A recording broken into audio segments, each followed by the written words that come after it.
friends at Sunday school. I hope you're doing well. I'm trying to visit with my little stuffy friend. Well, he's not a stuffy. He's my real dog. His name is Kipling. He's the real silly pants. I hope you guys are doing good. I'm thinking about you during this time that we're all staying home. I'm a teacher, and I've been sending work on the computer. Is your teacher sending you work on the computer? I hope you can do the work. And let's see here. What else? Oh, I was going to tell you about the Bible verse in the older kids' Sunday school. We've been working on the Lord is my shepherd. I shall lack nothing. He makes me to walk by still waters and has me lay down in a green meadow. Well, that's my crazy version of it. You probably memorized it better than I did. I hope you're having a good day, and we'll talk to you soon. Bye-bye. Hey there, kids. So today we're going to be talking about obedience and humility. Now, I know how obedience can sometimes be. Sometimes when it comes to obedience, we can easily do something because we were told to do it, but not have the right attitude of it. We need to be having the attitude of humility, which is thinking less of ourselves and instead of thinking, what can I get from this situation or what can I get from doing this chore? Instead thinking, what can I do for somebody else? And so that's what we're going to be talking about today. And we're going to be talking about how Jesus was humble when he was being sent to the cross and how he had the right attitude that we need to be looking for. So we're going to have you guys pull out your sheets.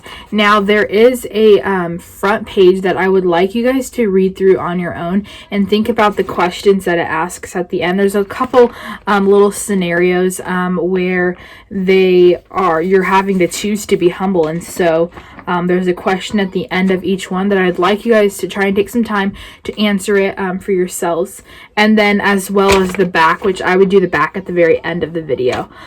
So opening it up, we're going to go ahead and start reading, and as always I will put a picture up so that you guys can follow along with me.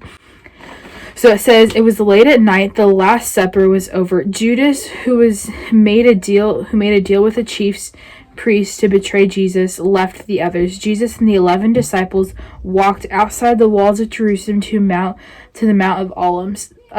They entered the Garden of Gethsemane so Jesus can pray. Now, Gethsemane was a place where what it says here, it says that it means oil press.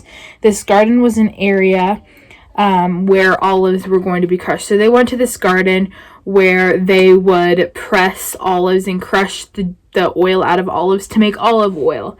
And so we're going to then start reading, continuing reading. It says, they went to a place called Gethsemane, and Jesus said to the disciples, sit here while I pray. He took Peter, James, and John along with him, and he began to be deeply distressed, having trouble. My soul is overwhelmed with sorrow to the point of death, he said to them. Stay here and keep watch. Going a little farther, he fell to the ground and prayed that if possible, the hour might pass for him. Abba, Father, he said, everything is possible for you. Take this cup from me, yet not what I will, but what you will. I want you guys to underline in this passage the words that show Jesus's emotions. Draw a box around words showing Jesus was completely willing to obey God. Now if you look at this situation here, Jesus didn't have to ask Jesus. Jesus could have come before God and could have said, why are you choosing me to be doing this? I am perfect. You should be letting these people die because that's what they deserve. He could have come to God with pride and saying, I didn't do anything wrong. It's their fault, not mine. Or why do I have to be the one to go to the cross? But no, Jesus came and said that, he was willing to do it. And he says, if there's any possible way, take this cup from me. Yet not what I will, but what you will. Jesus's mindset was not what I will, but what you will. So do what you want. It wasn't thinking, well, what can I get from this? Question here, it says, Gethsemane was a place where olives were crushed by putting heavy stones on top of olive-filled baskets. What might have been crushing or pressing on Jesus while he was praying? Now, I want you guys to just you guys can pause this video, but just think about it. What was Jesus probably thinking about? What was he thinking as he knew he was almost going to be time for him to be put up on a cross? What was he thinking? What might he have been feeling? In my personal opinion, I think that he would be very much sad, but at the same time, like, excited, like having a very mixture of emotions. He's not ready to go through a ton of suffering, but he knows what's on the other side, and he knows that this is for the good of his people, and because he loves his people. So I think there's a bit of emotion. He probably just doesn't want to have to go through the suffering, like none of us do. But I think that he wants to get ready, just go ahead and get the suffering over with and get to the other side, which is allowing the people to have a relationship with Jesus. Continuing reading. Jesus, as he was speaking, Judas, one of the 12, appeared with him. Was a crowd armed with swords and clubs sent from the chief priests, the teachers of the law, and the elders. Going at once to Jesus, Judas says, "Rabbi," and he kissed him. The man seized Jesus and arrested him. Now, and kissing wasn't just this like ew, gross kind of thing. It was a sign of friendship, and it was and Judas used it for betrayal. It wasn't like a gross thing. It was more of a common thing that had happened during that time. It wasn't like looked at as gross, just so you guys know.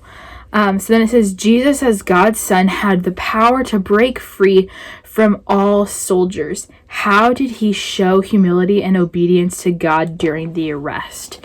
Now, Jesus is God, and we have to remember that God can do anything he wants. He can break chains. He could cause fire to come down from heaven. He could have a lightning strike. But what did Jesus do in this passage? Did he do any of those things? Did he just rip free from the chains and run away? He could have even disappeared. I mean, God has the ability to do whatever he likes. He could have disappeared in that moment. He could have just vanished. But yet he didn't. And I want you to think about, how did he show humility and obedience to God during his arrest? I want you guys to think about it, and you guys can answer it. But I think that he showed humility and obedience by going through with it. He let the people arrest him. He didn't argue. He didn't try and break away.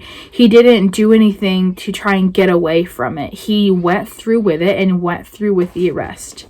So now, if you guys have your Bibles, which I do, we're going to open up to Mark 14, 48 through 49. And Jesus said to them, "Have you come out as against a robber with a sword and clubs to capture me?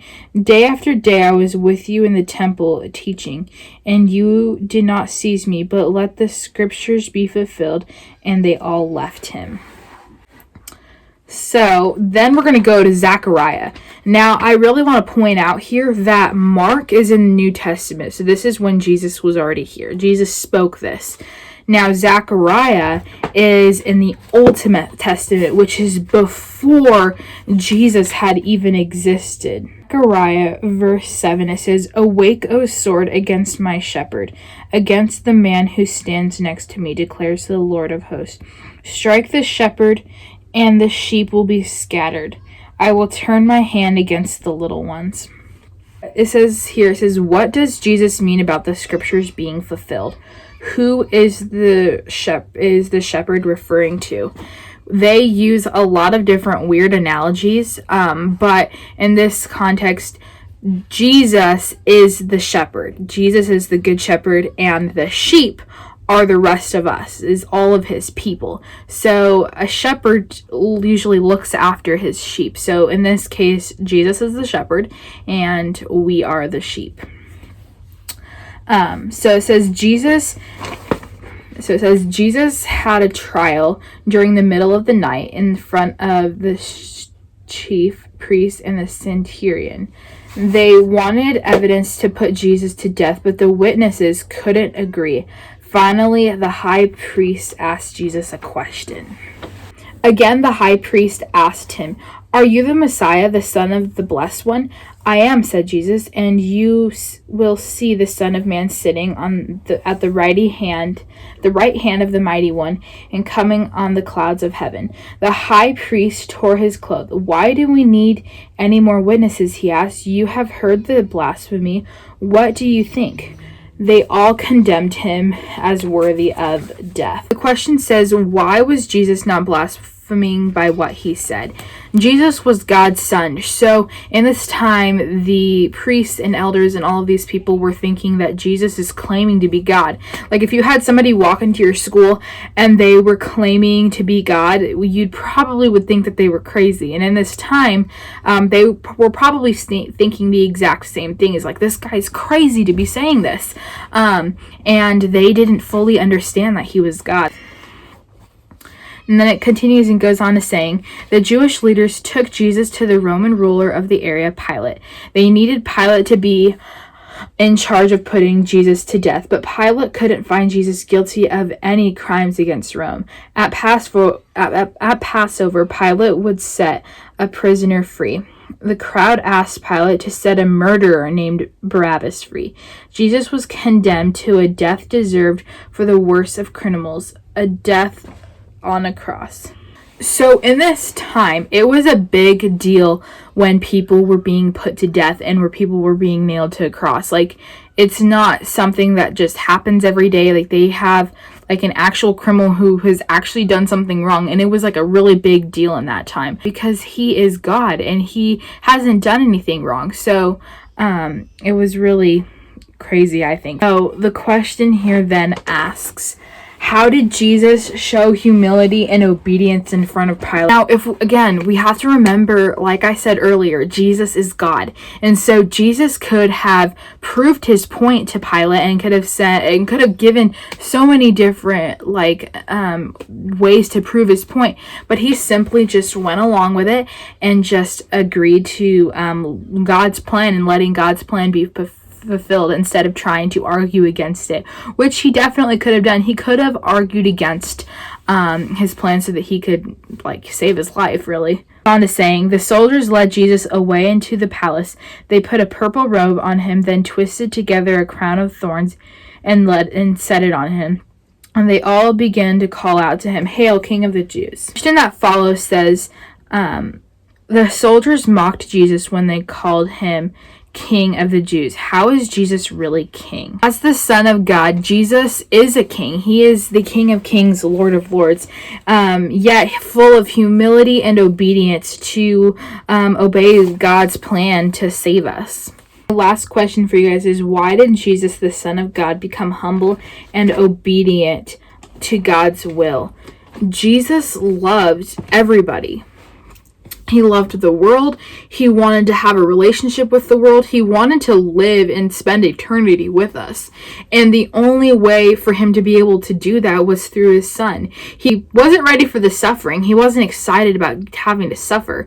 But what he was excited about was that he was giving you the opportunity to spend an eternity with him. And yet he chose and made the decision to become a man and to come down to this earth. And so, I think it's crazy. I don't know. What do you guys think? I personally think it's crazy that the God of the universe, looked at me and looked at you guys and he was like, you know what? Yeah, I want to spend an eternity with you. And I just think it's so amazing and really incredible that he says that. Now, your guys' question might be, is what can we go from here? We know what Jesus has, we know that Jesus acts humble. Now, how can we act humble? And it's really praying to ask God to help you to become more humble and to have more humility, and to think less of yourself. I think that's the biggest thing, is we need to become people who think less of ourselves and more about other people. So I just wanted to leave you guys with that, to be thinking about being humble and being people of humility and thinking about other people's instead of yourselves. Obeying it is one thing, and you can obey commands super easily, but you also might not have the right attitude, and you need to have the attitude of humility, saying, yes, I'm going to obey what you said you asked me to do, but I'm going to do it out of love, and I'm going to do it because I want to serve you, not because I'm looking for a reason for myself.